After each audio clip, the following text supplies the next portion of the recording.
நண்பர்கள் அனைவருக்கும் வணக்கம்.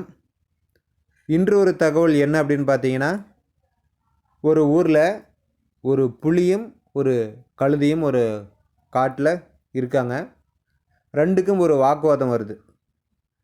புல் என்ன நிறத்தில் இருக்கும் அப்படின்னு சொல்லிட்டு. கழுதை சொல்லுது சாம்பல் நிறத்தில் தான் புல் இருக்குது அப்படின்னு சொல்லிட்டு. புலி சொல்லுது இல்லைப்பா பச்சை நிறத்தில் தான் இருக்குது புல் அப்படின்னு சொல்லிட்டு. ரெண்டுக்கும் வாக்குவாதம் அதிகமாகி காட்டு ராஜா சிங்கத்துக்கிட்ட போகிறாங்க. இதுக்கு உண்டான தீர்வை கேட்கணும் அப்படின்னு சொல்லிட்டு. ராஜா கேட்குறாரு என்ன பிரச்சனை அப்படின்னு சொல்லிட்டு. கழுதை சொல்லுது ராஜா புல் சாம்பல் நிறத்தில் தானே இருக்குது, ஆனால் புலி பச்சை நிறத்தில் இருக்குதுன்னு சொல்லுது, நீங்களே ஒரு முடிவு சொல்லுங்கள் அப்படின்னு சொல்லிட்டு. உடனே சிங்கம் சொல்லுது ஆமாம் கழுதை புல் சாம்பல் நிறத்தில் தான் இருக்குது, நீ சொன்னதான் கரெக்டு அப்படின்னு சொல்லிட்டு. புலிக்கு 2 மாதம் தண்டனை, காட்டை விட்டு நீ வெளியில் போயிடணும், உள்ளுக்குள்ளார வரக்கூடாது அப்படின்னு சொல்லிட்டு. அந்த கழுதை போனதுக்கப்புறம் புலி கேட்குது சிங்கத்துக்கிட்ட, என்ன ராஜா நீங்கள் இப்படி சொல்லிட்டீங்களே, புல் எப்பவுமே பச்சையில் தானே இருக்கும் அப்படின்னு சொல்லிட்டு.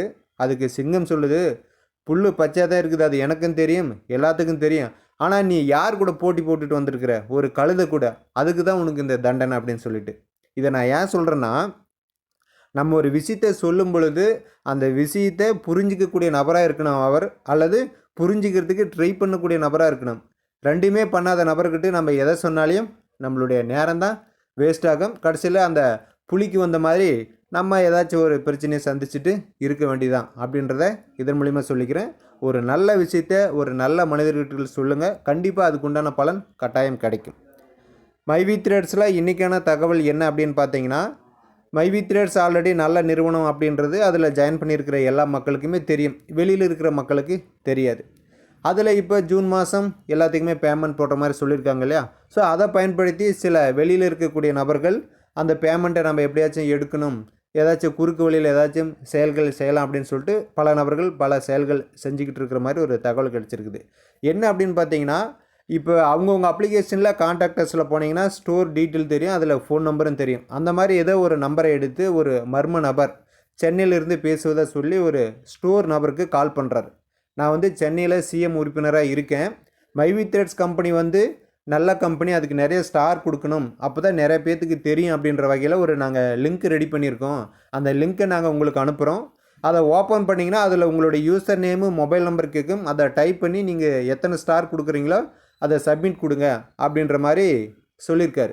அந்த ஸ்டோர் உறுப்பினர் சரி நான் கொடுக்குறேன் பார்க்கலாம் அப்படின்னு சொல்லிட்டு விட்டுட்டார். அதுக்கப்புறமா மற்ற மைவி த்ரெட்ஸ் உறுப்பினர்களை விசாரித்ததில் அந்த மாதிரி எந்த ஒரு தகவலுமே இல்லை அப்படின்றத அவர் தெரிஞ்சுக்கிட்டார். நிறுவனத்தில் இந்த மாதிரி எந்த ஒரு அறிவிப்பும் கொடுக்கவே கிடையாது. அதனால் உங்களுக்கு யாராச்சும் இந்த மாதிரியான சில நபர்கள் ஒரு லிங்க்கை அனுப்பி இதை நீங்கள் டச் பண்ணிங்க, யூசர் நேம் பாஸ்வேர்டு போடுங்க அப்படின்னு சொன்னால் தயவுசெய்து நீங்கள் யாருமே பண்ண வேண்டாம். எப்பயுமே மைவி த்ரெட்ஸ் நிறுவனம் நம்மக்கிட்ட இருந்து எந்த சுய விவரங்களையும் கேட்காது. அப்படி கேட்டுச்சு அப்படின்னா நிறுவனம் நம்மளுடைய அப்ளிகேஷனில் தான் பண்ண சொல்லுமே தவிர இண்டிவிஜுவலாக கண்டிப்பாக கேட்க மாட்டாங்க. எந்த ஒரு அறிவிப்பாக இருந்தாலும் எம்டி அவர்கள் வீடியோவில் சொன்னதுக்கப்புறம் நீங்கள் செய்யுங்க. மற்றபடி இந்த கேஒய்சி அப்டேட் பண்ணி தரேன், நிறுவனத்தை முதல் நிறுவனமாக மாற்றுறதுக்கு ஸ்டார் கொடுக்கணும், நீங்கள் இந்த லிங்கை டச் பண்ணுங்க அப்படின்ற மாதிரிலாம் யார் எந்த செயலை செய்ய சொன்னாலும் கட்டாயம் யாரும் செய்யாதீங்க. மைவி த்ரெட்ஸ் உறுப்பினர்கள் மட்டுமல்ல, எந்த நபர்களுமே இந்த வங்கி சார்ந்த விவரங்கள், இந்த ஆதார் கார்டு, பேன் கார்டு, இது போன்ற விஷயங்களை யாருக்குமே ஷேர் பண்ணாதீங்க. பேங்க்கில் இருந்து கூட உங்களுக்கு ஒரு அப்டேஷன் பண்ணி கொடுக்கணும், உங்கள் டீட்டெயிலை சொல்லுங்கள் அப்படின்னா நான் பேங்க்குக்கு வரேங்க, வந்துட்டு என்னுடைய விவரங்களை கொடுக்குறேன் அப்படின்னு சொல்லுங்கள். மற்றபடி ஃபோன் மூலிமாவோ வாட்ஸ்அப் மூலிமா யாருக்கும் எந்த விதமான தகவலையும் ஷேர் பண்ண வேண்டாம், சரிங்களா?